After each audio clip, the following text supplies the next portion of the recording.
Students, what is the saddest thing you found out about your teacher? In sophomore year, I had a math teacher named Mr. Big. He was famous at my school because of how short he was, which you didn't always realize until you stood up from your desk. Kids used to jokingly refer to him as Mr. Big. He didn't assign too much work and he was a really nice guy, so most students liked him. However, some students took advantage of his kindness and would mess with him in class, as he seemed like an easy target. I was one of those kids, and one day we pushed him too far. He was my Algebra 2 teacher in my sophomore year. I was ahead in math, so the rest of my class were all juniors. I was very insecure at that time, as I hadn't quite hit puberty yet, and I desperately wanted the approval of the older kids in my class. The one thing I had going for me was that I was smart. Like really smart. But being good in school was not really that cool at the time, so I used my intellect for another purpose, to make fun of people. I couldn't always defend myself physically, so my defense mechanism I built up was an extraordinary ability to make people feel stupid and small using my words. I would study people and learn their insecurities, and store them away for if they ever crossed me or made me mad. For Mr. Big, while he was obviously insecure about his height, I learned pretty early on that his biggest insecurity was control. He made kids raise their hands to go to the bathroom, was super strict about his assigned seating, and he never let students stand up without asking him first. He loved being in his classroom, because there, he was in control of the situation. So I decided to take that away from him. One day, me and the three guys at my table in class started humming.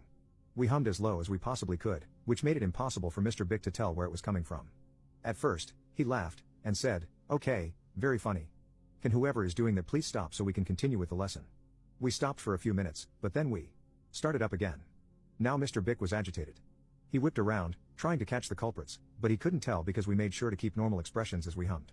"Guys, this isn't funny anymore, whoever is humming needs to stop now." I could see his lip twitching, the urgency in his voice, and the look of insecurity in his eyes. It was working. Nothing made me feel better about myself than seeing someone else unravel right in front of me. He tried once again to return to teaching, but he could not ignore the low, buzzing sound of us humming. He turned around again, and this time hysterically screamed, "Just stop. Stop the humming. Whoever is humming, just please stop." He had completely lost his composure, and you could see the signs of anxiety all over him. Heavy breathing, beads of visible sweat on his brow, and his entire body shaking a little. Then he looked up, and saw a room full of teenagers snickering under their breath, or covering their mouths. I think that sight was what broke him.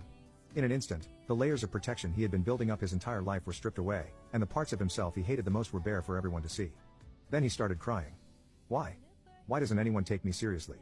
I was ridiculed my entire childhood, and I thought that if I returned as a teacher I would finally be respected. But now, as a fully grown man, I'm being laughed at by a bunch of teenagers. Why? Is this why I'm alone? Is this why they all leave? Why doesn't anyone respect me? Nobody was laughing anymore. He stood there quietly for what felt like an eternity, and then left, saying he had to go to the bathroom. He didn't come back for the rest of class, and the vice principal had to come in and take over. They told us some story about how he wasn't feeling well, but everyone had just seen what had happened. He came back after 2 days, and taught the class for the rest of the year, but he was different. He did the bare minimum, and I didn't see him smile a single time for the rest of the year. It was like he had just given up. He stopped caring if kids went to the bathroom without asking, or sat in the wrong spot, or stood up to walk around class. I had shattered his classroom paradise into little pieces, and he wasn't interested in putting the pieces back together. As for me, I wish I could say that this was a big turning point in my life, and I never did anything like that again, but I would be lying if I said it was. Sure, watching a grown man cry in front of me did make me feel guilty, but that feeling was wiped away the first time one of the older kids said, "Dude, that humming thing with Mr. Big was hilarious." I continued to walk around with hate in my heart, and hurt a lot of people who were close to me in the process. It didn't dawn on me until much later that I was worthy of love all by myself, and didn't need to put others down to feel big. Wherever you are, I'm sorry, Mr. Big.